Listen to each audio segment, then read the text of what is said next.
764 or Crime Stoppers at 205-254-7777.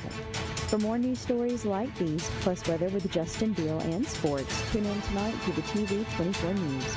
For WEAC TV24, I'm Lacey Katz. Rise and shine, everyone. It's 7:48 on your Thursday morning, July the 18th, and we are talking about court reporting. There is a program at Gadsden State, so if you are interested in court reporting, then definitely stay tuned in.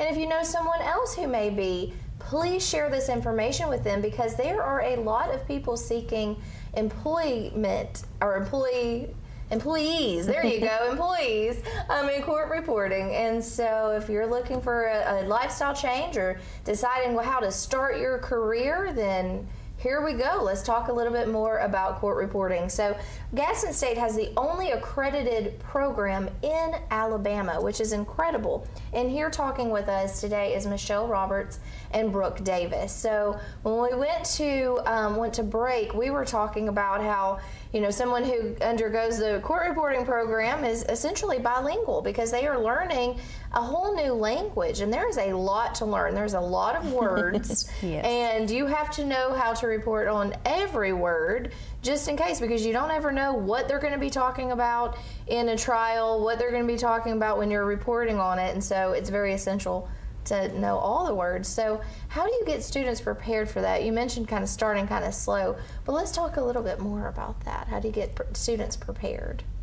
By their third semester, we start giving them unfamiliar dictation. So they do a lot of practice on their machine, just listening to speeches, and we also produce dictation for them on our platform that we use. This fall we're going to Canvas. We were on Blackboard, but we're going to Canvas, so that's where their dictation will be stored, but they'll go on and log in to one of the files and just practice some of the dictation, hearing different things and unfamiliar stuff, so that they're ready for everything, every sound that they hear, because it all is all phonetics on the machine.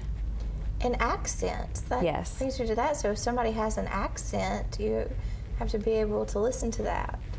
How do you practice with accents, like when you're dictating? Or have those like homework assignments, or do you have accents that are included in that? We use some YouTube videos of depositions that have been posted, and so the students can have access to different doctor accents that they'll hear, because there are a lot of doctor depositions that they'll take, and so they'll hear all the foreign accents and even the slang that we hear in Alabama. Right. You know, we do have some students that commute from other states even relocate to Alabama just to go into our program. Yeah. And so, you know, we do talk a little bit different. Yeah, and so they get used to our accents too. So, gosh, that's a lot to learn. And you said, in 2 years? Yes.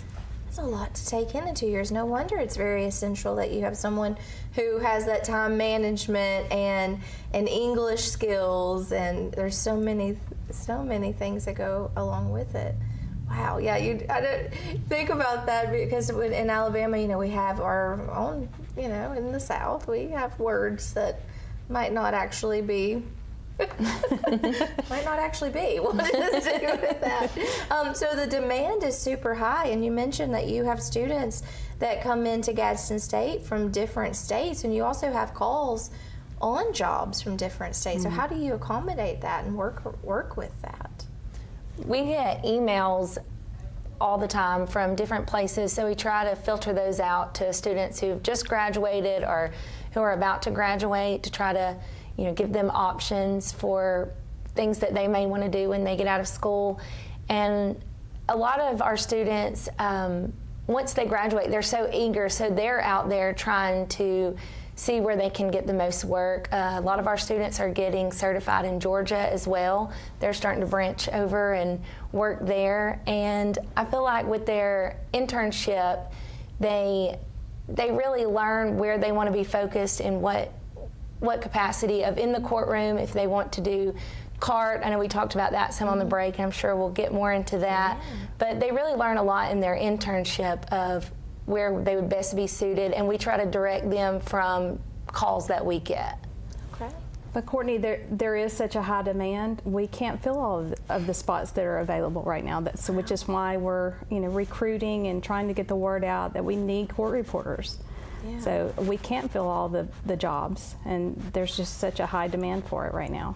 Can we talk about salary? So what is like a starting pay for these positions? The average income for the first year graduate is around $55,000, and it just goes up. Wow. From there. That's great. At 2 years and entering that world, and job security is once you start with the high demand. We have had graduates within their first couple of years even reach the six-figure mark as well. Yeah, that's wonderful. I wonder why more people don't know about it. I don't know. Well, hey, we're here to tell We're working hard to make sure they do. We are. Can you elaborate on the internship requirements? You mentioned internship, and how do these experiences prepare students for their career? Well, we have a class once they get to certain speeds that we help prepare them that is called moot court. And so we try to prepare them for different scenarios in the courtroom and in freelance. And then once they get to 200, then they're able to actually go out with reporters, with working